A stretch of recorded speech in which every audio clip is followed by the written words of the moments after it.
তো কি অবস্থা, কেমন আছেন? আমি ড্রামা সবুজ আর গাইজ আজকে আলোচনা করব হুব্বা ব্যর্থ হয় হল মালিকের আঙুল মোশাররফের দিকে। এই বিষয়টি নিয়ে মোশাররফ অভিনীত ভারতীয় সিনেমা হুব্বা গত 19 জানুয়ারি একই সাথে বাংলাদেশ ও ভারতে মুক্তি পায়। সিনেমাটি নিয়ে দর্শকদের আগ্রহের কমতি ছিল না, বাট মুক্তির পর সিনেমাটি দর্শকদের হতাশ করেছে। হুব্বা ব্যর্থ হওয়ার হল মালিকদের কপালে চিন্তার ভাঁজ। বিষয়টি নিয়ে মুখ খুলেছে মধুমতি সিনেমা হলের মালিক মোশাররফ করিমকে নিয়ে ক্ষোভ ঝেড়েছেন তিনি। মূলত সিনেমাটির গল্প মার খেয়ে গেছে, আর আপনারা অবশ্যই কমেন্ট করবেন যে মোশাররফ করিমের কি এতে কোনো দোষ আছে। এবার কেজিএফ তারকা যশের সঙ্গে জুটি বাঁধবেন শাহরুখ। এই বিষয়টি নিয়ে 2023 সালে ব্লকবাস্টার সিনেমা দর্শকদের উপহার দিয়েছেন জওয়ান শাহরুখ। নানা রেকর্ড ভেঙে জওয়ান সবার শীর্ষে। তারপর থেকেই নাকি শাহরুখের মন পড়ে আছে দক্ষিণী সিনেমায়, তাই আবারও দক্ষিণী তারকা যশের সঙ্গে কাজ করবেন তিনি। এই বিষয়টি নিয়ে শাহরুখ মুখ না খুললেও জয় বলেন শাহরুখের সাথে জুটি বাঁধার কথা। চিত্রনাট্য ফাইনাল হয়ে গেছে, সৌরভের গাল টেনে দিলেন বুবলি। এই বিষয়টি নিয়ে প্রথমবারের মতো টলিউডের সিনেমায় নাম লেখালেন শবনম বুবলি। ফ্ল্যাশব্যাক নামের একটি সিনেমায় এক তরুণ নির্মাতার চরিত্রে কাজ করবেন তিনি। সম্প্রতি এই সিনেমা নিয়ে সংবাদ সম্মেলন অনুষ্ঠিত হয় কলকাতার সাউথ সিটি মলে।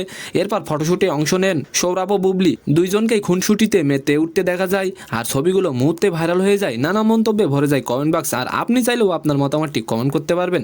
তো সম্মানিত দর্শক, আজকের ভিডিওটি কেমন লাগলো অবশ্যই কমেন্ট বক্সে জানাবে, আর ভিডিওটি যদি ভালো লাগে অবশ্যই একটি লাইক দিয়ে আমাদের চ্যানেলটিকে সাবস্ক্রাইব করে দিবেন। ধন্যবাদ।